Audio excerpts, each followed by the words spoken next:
Have you ever noticed how the characters we grew up loving start to look different when we get older?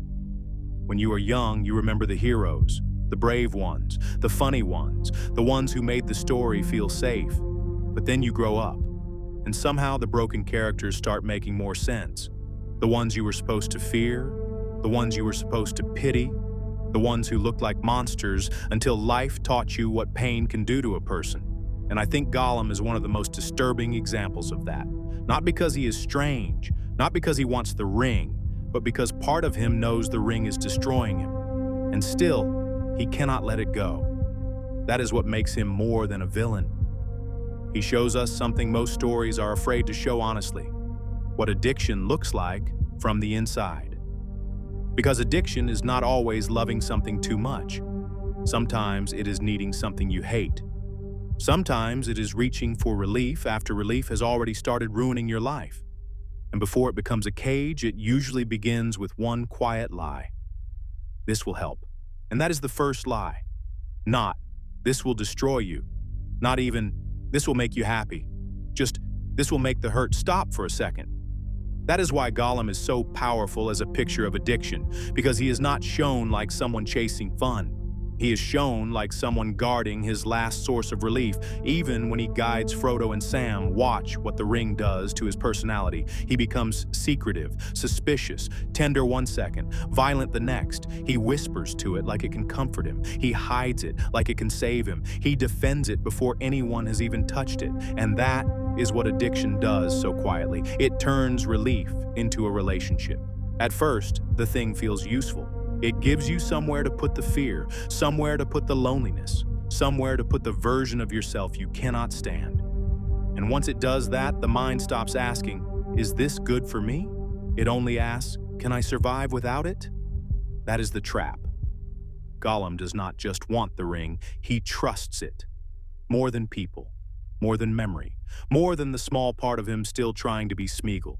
And when you trust the thing hurting you more than you trust yourself, desire changes its language. It stops sounding like, I want this, and starts sounding like, I need this. And when the words become, I need this, the real damage is not just the craving, it is the split. You start becoming two versions of yourself. One version can see what is happening. It knows the thing is taking too much. It knows you are smaller around it. It knows you have lied. But the other version does not care about the future. It only cares about getting through right now. That is why the water scene is so uncomfortable. Smeagol is not just talking to a reflection. He is arguing with the part of him that still protects the ring. He protects it from the part of himself that still knows better. And the tragedy is not that he has two voices. The tragedy is that both voices are trying to protect him. Smeagol remembers softness. He wants to be trusted. He wants to be good again. But Gollum remembers survival. He remembers hunger, fear, loneliness, and the one thing that made all of it quiet. So when he defends the ring, it does not feel like evil to him. It feels like self-defense. That is one of the cruelest parts of addiction. The part of you that is ruining your life often thinks it is saving it. It says, just one more time. It says, you deserve relief. It says you can stop later.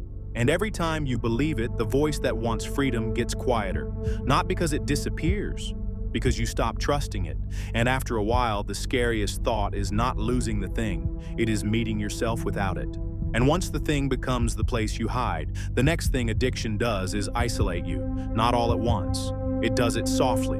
It teaches you to distrust the people who might pull you out.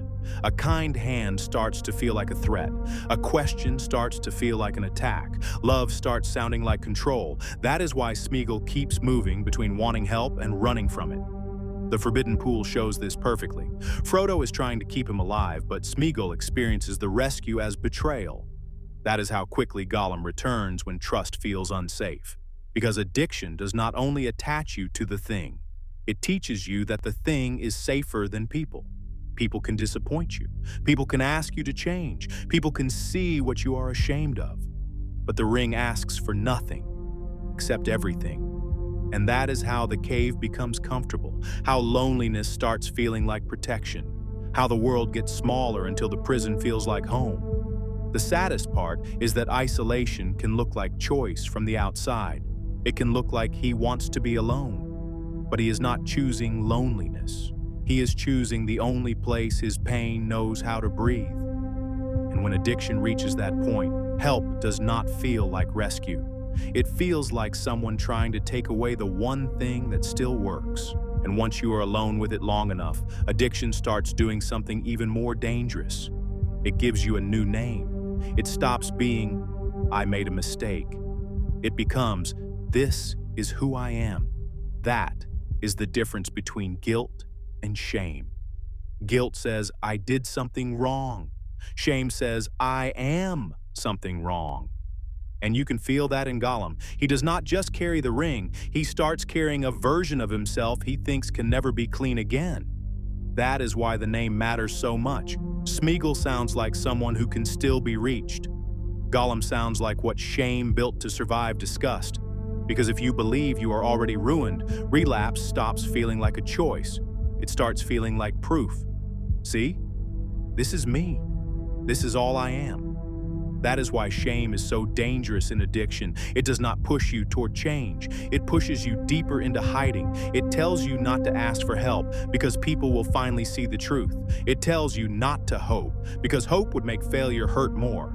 It tells you to stay with the thing because at least the thing already knows the worst of you. And after a while, the addiction is no longer just something you do. It becomes the voice that explains you. Every craving becomes a character judgment. Every slip becomes evidence. Every lonely night becomes another reason to believe there is no way back. But that is the lie. The part of you that fell apart is not the whole of you. The part of you that survived badly is still a part that survived. And once shame convinces you this is who you are, addiction starts charging a price. Not all at once. It starts small. A hidden thought. A half-truth. A promise you make while already knowing you might break it. Then it asks for your attention, your patience, your gentleness with the people trying to love you. That is the cost Gollum shows so painfully.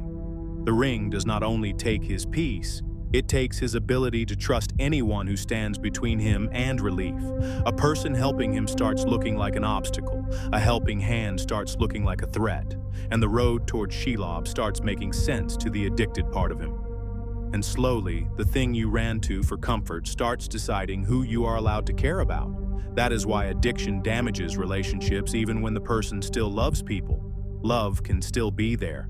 But now it has to compete with survival. And survival, when it is afraid, can become cruel. It lies before it means to. It pulls away before anyone can leave. It hurts people, then calls the hurt protection. With Gollum, the tragedy is not that he has no goodness left. It is that every time goodness reaches towards someone else, the ring pulls harder. Because addiction is not satisfied with being part of your life. It wants to become the thing everything else must orbit. Your choices, your memory, your love, your future. That is the real cost. Not only what the thing gives you, what it teaches you to give up, but this is where Gollum becomes heartbreaking. Because even after all that, the person underneath is not completely gone. Addiction wants you to believe the damage is final, that the worst version of you is the truest one. There is a moment on the stairs of Cirith Ungol where you can almost see that buried self. Frodo is asleep. Smeagol reaches toward him, almost gentle. For a second, he looks less like a monster and more like someone remembering who he was. Then fear and shame close over it again. That is Smeagol, not a clean, innocent version waiting untouched underneath. A wounded version, a frightened version, a version that has forgotten how to live without the thing, but still remembers what it felt like to be human. And that matters. Because recovery rarely begins with a dramatic transformation. It begins when a person is treated like there is still someone worth reaching, not excused, not trusted blindly, not allowed to keep hurting people, but seen. That is the balance most people miss. Compassion is not pretending the addiction is harmless. It is refusing to confuse the addiction with the entire person. When someone only sees Gollum, shame gets stronger. When someone only sees Smeagol, danger gets ignored. But when someone can see both, the truth becomes possible. You are responsible for what the addiction has damaged, but you are not only the damage. There is still a part of you that can answer to a better name. And sometimes being called back to that name is the first moment the craving is not the loudest thing in the room. But this is the painful part. Being reached is not the same as being free. A kind voice can interrupt the craving. It can remind you that there is still a person under the hunger. And for a moment, Smeagol almost feels like proof of that. He can look softer, he can listen, he can follow, he can answer to the name that does not sound like a curse. Those moments matter. They prove the addiction has not erased the person, but they also show how fragile hope is when the old wound is still open. Because the moment he feels accused, the old voice wakes up. The moment he feels abandoned, the old promise returns. And the moment he believes the people helping him might take the ring, love turns into danger again. That is why the stairs of Cirith Ungol hurt so much. You can almost see a life where Smeagol chooses differently, not perfectly, not safely, but differently. Then one wounded moment is enough to pull him back. That does not mean kindness failed. It means kindness opened a door addiction had spent years locking. And walking through that door still required surrender. Not surrender as weakness, surrender as the terrifying admission, I cannot keep this and become myself again. That is the line Gollum can never cross. He can want mercy. He can want the softer name. He can want a life where he is not only hungry and afraid, but he cannot want freedom more than he wants the ring. And that is the warning. Addiction does not lose because you feel loved for one moment. It loses when you stop negotiating with the thing that keeps taking you apart. Until then, every good moment is real. But it is also fragile. Because the old life is always waiting to call you back. That is why Gollum's ending feels so unsettling. The ring is not defeated because he learns to use it responsibly. It is not managed. It is removed from the world. And Gollum cannot survive that separation because after years of calling it precious, he cannot tell where he ends and it begins. That is the final lesson. Addiction does not ask to be part of your life. It teaches you to build your life around protecting it. Then freedom can feel like death because freedom means losing the thing that gave the pain a name. Frodo can be helped.